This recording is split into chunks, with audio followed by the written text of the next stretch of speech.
Thank you so much for coming to hear me talk about the mathematics of thought, something that interests me very much in my research. And the basic question I'm asking myself is, how does mathematics shape our conceptualization of reality? Now, you might think, well, in some sense, there is a really trivial answer to this. And this is because mathematical methods are actually everywhere, especially in the empirical sciences. For example, in physics, physical theories couldn't be formulated without the use of mathematics. But also in other natural sciences, for example, in biology, we use mathematical models in order to study the behavior of certain, patterns of organisms. And in sociology, we use mathematics in order to study social networks. So in that sense, mathematical methods are everywhere in the empirical sciences, and because the empirical sciences shape the way we see reality, well, naturally, mathematics has a part in that as well. And this is because it is an indispensable scientific tool. But this is not what I'm interested in my research. I'm more interested in mathematics as a philosophical paradigm. And in order to give you an idea of what that means, I'm going to introduce 5 examples from the history of philosophy to you. So the first one, of course, is Plato, who considered mathematical knowledge the highest form of knowledge. And in fact, tradition has it that he had the sentence, "Let no one ignorant of geometry enter here," engraved on top of the entrance to his academy. So he thought that proficiency in mathematics was a prerequisite for the acquisition of any further knowledge whatsoever. Galileo had a slightly different view. He believed that mathematics was the language of the book of nature. And he thought that it was the scientist's task to become proficient in that language and thereby study the fundamental structures of reality. Also, Kant had a very special place in his philosophy for mathematics. So he thought that mathematics is a prime example for a particular class of human judgments. Judgments he called judgments synthetic a priori. And those are judgments that are, on the one hand, we form without consulting our experience beforehand. But on the other hand, they're not empty judgments like analytical judgments, but we actually get to learn something new in those judgments. And he thought that mathematics was the prime example of synthetic a priori judgments, and that we could learn how these judgments work in different contexts. Also, Nietzsche believed that mathematics actually is a paradigm of refinement and rigor. And he thought that all other sciences should strive to be as much as possible like mathematics in that respect. And then finally, and perhaps most bizarrely, and so this is why it's my favorite example, Georg Cantor, probably one of the most important mathematicians of all time, at least I think so, who proved that there are infinities of different sizes. So there is the infinity of the natural numbers, and he proved with actually with a very straightforward and simple proof that the set of real numbers is larger than the set of natural numbers, even though both are infinitely large. And so he called these sizes of infinities transfinite numbers, and the idea of an absolute infinite he thought was a manifestation of God. So Cantor actually found something divine in mathematics. In order to give you a slightly better picture of what fascinates me about this, I'm going to say a few words about the relationship between mathematics and the empirical sciences and how this relationship has evolved over time. And again, I'm going to start in ancient Greece. And so for the ancient Greeks, I'm talking now about Plato, the Pythagoreans, and most of all, of course, Euclid. Mathematics was above all. It was the only source of true knowledge, of absolutely certain knowledge, whereas our beliefs about the empirical world were considered to be mere opinions. Why? Because the empirical world is constantly in flux, it's constantly changing. And so he thought, well, it's impossible to have certain knowledge about something that is ever changing. So what we see here is that mathematics is the kind of knowledge above all, and the empirical world is something we can have opinions about but not really know anything about. a very, very distinct separation between the two realms. Now, this picture changed dramatically during the times of the scientific revolution, many centuries later, when empirical sciences really started to blossom and the exploration of the empirical world started to become more and more systematic. So now we've arrived at a picture where mathematics, as I mentioned earlier, was considered the language of the book of nature. And the task of the scientist was considered to, learn the language and figure out the basic laws according to which the universe is structured. And these laws were thought to be mathematical laws. So by putting mathematical laws in relation to our observations, the scientist was supposed to understand the fundamental truths of reality. This picture changed again in the 19th century, the time we now call empiricism. So during that time, the fortunes of mathematics were completely reversed again. The empiricists, for example, of the Vienna Circle, believed that mathematics actually didn't have any content of its own. It's a mere tool, a very useful tool for the empirical sciences, but a mere tool nevertheless. And the only source of certain well-grounded knowledge was considered to be the empirical sciences.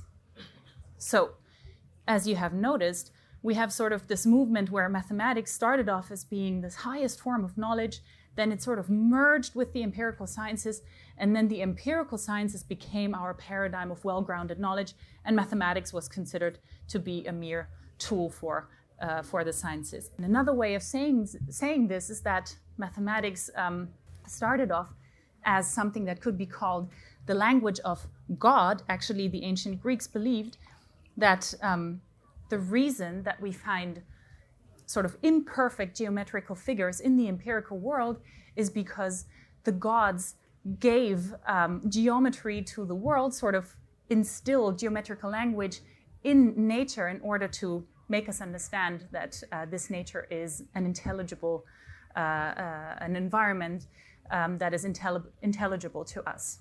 During the scientific revolution, then mathematics became the language of nature, and during empiricist times, it had become or taken a fall down to the level of a mere language of man. And what we see here, what I want to point out to you, is a continuous dissociation of mathematics from the physical world. And the crossover point that I mentioned earlier coincides roughly with the rise of pure mathematics. So in the 19th century, mathematical concepts that had little or even no physical meaning whatsoever started to be introduced by mathematicians as legitimate objects of mathematical study. For example, n-dimensional spaces, transfinite numbers, non-Euclidean geometries, complex numbers, all these mathematical objects that didn't have any clear physical meaning anymore. And so mathematics, in that sense, moved beyond concepts that were suggested directly by our experience of physical reality. And so at the beginning of the 20th century, the situation was as follows. I'm going to quote Maurice Klein here, perhaps the most important or the most well-known historian of mathematics. He writes it very nicely. The circle within which mathematical studies appeared to be enclosed at the beginning of the 19th century, that circle being applicability to the physical world, was broken at all points, and mathematics exploded into 100 branches, each one built on its own system of axioms. So that's actually a very vivid picture of what happened to mathematics. It exploded into all these different subfields, and people working in these different subfields wouldn't necessarily talk much to people working in other mathematical subfields. And of course, you're probably expecting this. There was yet another paradigm change. In the first half of the 20th century, set theory, one branch of mathematics, all of a sudden acquired a lot of importance. And this was because a group of French mathematicians, they were working under the sort of pen name Bourbaki group, started to prove that set theory is actually a foundation for all of mathematics. They showed that we can express all mathematical theorems in the language of set theory which of course made visible the interconnections between all these different branches of mathematics. It also helped precisify certain concepts that had hitherto been slightly vague or unclear. It made visible the fundamental assumptions that were being made in all the different branches of mathematics. And most importantly, it provided a unified framework, a unified language in which all the different branches of mathematics could be interpreted. And just as a sort of piece of terminology, the standard axiom system for set theory that is used most of the time is called ZFC, stands for Zermelo-Fraenkel set theory with the axiom of choice. I just threw this in here in case you want to read up on this at some point. This is a piece of terminology that comes up quite a lot. Set theory created a foundation for all mathematics, but it did more than that. It created an autonomous mathematical paradise. This is not my expression, this is David Hilbert's expression, another very important and famous mathematician. And as such, as this freestanding paradise, this freestanding mathematical realm, it became a perfect model for other domains, at least from the point of view of the philosopher. So just to summarize this again, to make the movement visible, in the beginning, the beginning here is ancient Greece. Ultimate reality is where mathematics is, in the Platonic heaven of eternal forms. During the times of the scientific revolution, the ultimate truths of reality are out there in nature, are actually hidden in nature. During the time of the empiricists, mathematics has become nothing but a mere tool, and the only reality we have is this physical reality. And well, now the point we have is at the point where we are, mathematical and empirical reality sort of coexist. They exist independently of one another. Of course, they intersect in the area of applied mathematics, but there is a very large part of mathematics, pure mathematics, that exists and operates independently of what's happening in the physical world. So what I want to point out to you is that the perception of reality changes parallel to the movements in the history of mathematics. Now, as I just pointed out to you, this mathematical ideal does not only shape our perception of physical reality, but it also shapes the way in which we understand and conceptualize other very fundamental areas of our lives. I'm going to speak soon about these different areas: ethics, religion, metaphysics, etc. But before that, I want to just summarize what the properties of this mathematical ideal are. First of all, it is an ideal because mathematical truths are arguably indisputably certain. Mathematical knowledge gives us 100% certainty. Mathematical statements have objective and determinate truth values.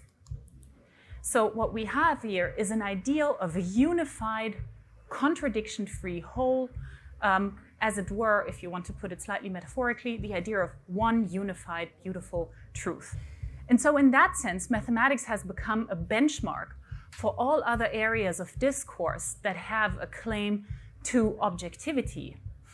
And in that sense, mathematics has become very interesting to philosophers as a model for other non-empirical domains.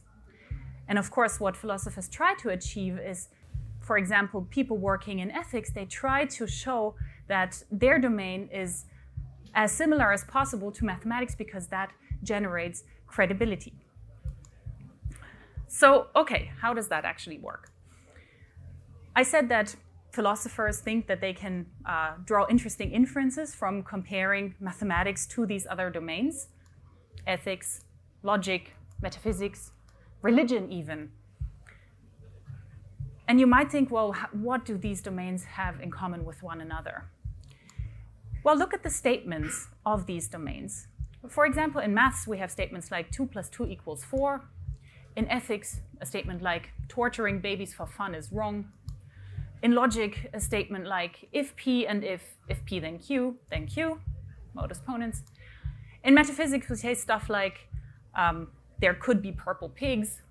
And in religion, we say things like, well, if you're religious, God created the universe. In terms of their actual content, these statements don't have anything in common, of course. They talk about very, very different things.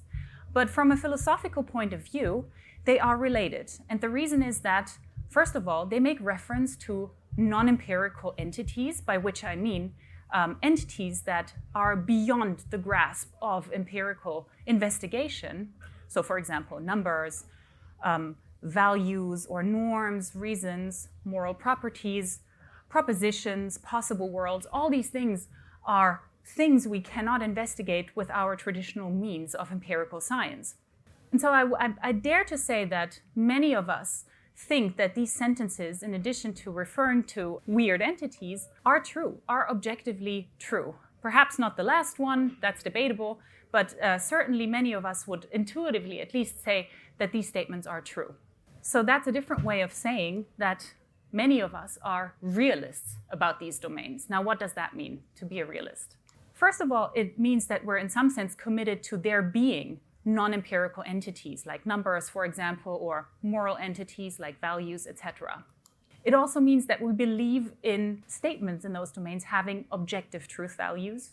It means that we believe that the truths of those domains are not reducible to truths about something else. So, for example, it means that ethical truths are not really truths about something empirical, but rather truths about a specifically ethical subject matter.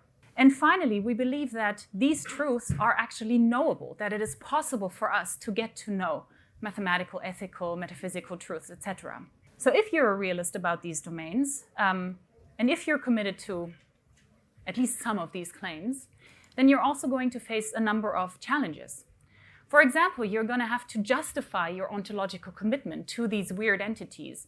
You have to give us some positive reason why we should believe in the existence of these entities. You would also have to explain how come that people actually disagree quite radically, especially about morality, about religious stuff. There seems to be a lot of disagreement out there, and we have to find some reason to explain that, some way to explain that. You would also have to come up with an answer to objections from dispensability.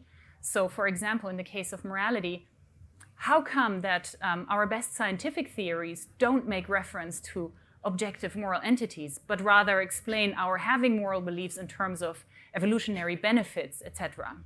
And finally, you would have to give me a story about epistemic access. If there are these truths out there that are about these non-empirical entities, how can we access these truths? Well, certainly not with one of our five senses, right? Because we're not talking about spatiotemporal objects. So there must be a different way. So I've just listed a number of problems that realists about these different domains face. And now the remarkable thing is that these problems are exactly the same no matter which of the domains we're talking about. But in the case of mathematics, even though these problems have not been answered fully yet, nobody really cares. Nobody would question the validity of mathematics because of the fact that mathematics cannot answer these questions. However, for realism about other domains, these problems are sometimes considered decisive. And this is where philosophers try to use mathematics in order for their positions, in order to argue for their positions. So imagine that you are a moral realist. You want to argue something like, well, there are actual moral truths out there that we can get to know in some way. And when I say that doing X, Y, Z is wrong, I'm not just expressing an emotion, I'm actually uttering a moral truth. So if you want to argue for this, then it might actually be very helpful for you to make a reference to mathematics. Now, how does that work? I'm going to give you one quick example. I'm going to use only quotes so you can see that this is an actual debate going on by actual people. So moral anti-realists would say stuff like this. This is a quote by Mackey, a very famous one. Radical differences between first-order moral judgments make it difficult to treat those judgments as apprehensions of objective truths. So we have all this disagreement about moral stuff. Therefore, it's really hard to think that there is objective moral stuff out there.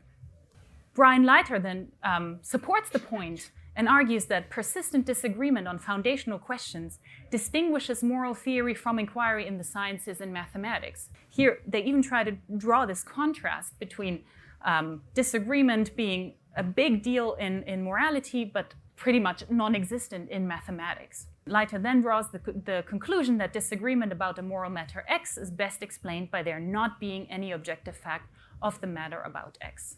Okay, that's pretty bad for moral realism. Now, if you are a moral realist, what would you do? You would probably go back to mathematics and check what the situation is really like, right? So this is what Justin Clark Doan has recently done. He points out that indeed, for core claims in every area of mathematics, from set theory to analysis to arithmetic, there are some who deny those claims. So what he's been doing, he's been looking at mathematical discourse, and he's actually shown us that there is significant fundamental disagreement in mathematics. And of course, he then goes on to argue that that actually supports the case of moral realism. And you can see how this might go on. This was just one tiny example, but you can see how that sort of reasoning could help us in our reasoning about all these different non-empirical domains and all these different issues that arise in these domains, issues about ontology, semantics, questions of irreducibility, knowability, etc. I want to raise one question, sort of a wrap-up question for this talk. And that question is whether mathematics is really this ideal. And I'm going to read you another quote that I really love. It's by Geoffrey Hellman and John Bell, two mathematicians. Contrary to the popular misconception of mathematics as a cut and dried body of universally agreed on truths and methods, as soon as one examines the foundations of mathematics, one encounters divergences of viewpoints and failures of communication that can easily remind one of religious schismatic controversy. So what they're actually pointing out is that mathematicians do disagree radically and passionately about a number of things, most notably about questions of mathematical foundations. Now, this brings us back to the situation I sketched earlier. You remember set theory being the foundation for all of mathematics and offering us this beautiful picture of this wonderful, unified mathematical reality to which all other domains aim to match up. Very recently, a very prominent philosopher of logic has made the following suggestion, and this is actually not something that is super new. It's been going on for a long time, but what happens in the mathematical community, it takes a while until it filters down into the philosophical community. It might be that mathematics is actually a fundamentally pluralistic realm. This is an illustration by Joel Hampkins, the famous logician I was referring to earlier. He suggests in a paper from 2012 that the set theoretic universe I was speaking about earlier is in fact a set theoretic multiverse. A multiverse in which we have many different concepts of set to which correspond many different set theoretic universes. And what makes this interesting is that we have no uniquely correct answer to all mathematical questions. And what he suggests in his paper is that what we need to do, when I say we, of course, he means mathematicians, is to simply accept this fact, to stop chasing after the uniquely right answer to certain open questions in specifically set theory in the foundations of mathematics, to accept the fact that we cannot answer all these questions uniquely, that our intuitions are not sufficient in order to zero in onto one intended structure of mathematics, and that's just it. And so the thought I would like to end this talk with is, how will pluralist mathematics shape our conceptualization of reality in the future? So I'm very interested in following up on this paradigm shift we see in mathematics happening at the moment. And if you think back to what I just explained about how mathematics has actually shaped so many of the areas of our lives, the fact that mathematics, allegedly the most certain, the most absolute of our sciences, is going radically pluralistic, what does that mean for all these different other domains? And I think it's an interesting question. I think we could do with a lot more pluralism in other domains as well. And I hope you enjoyed your talk, my talk, sorry.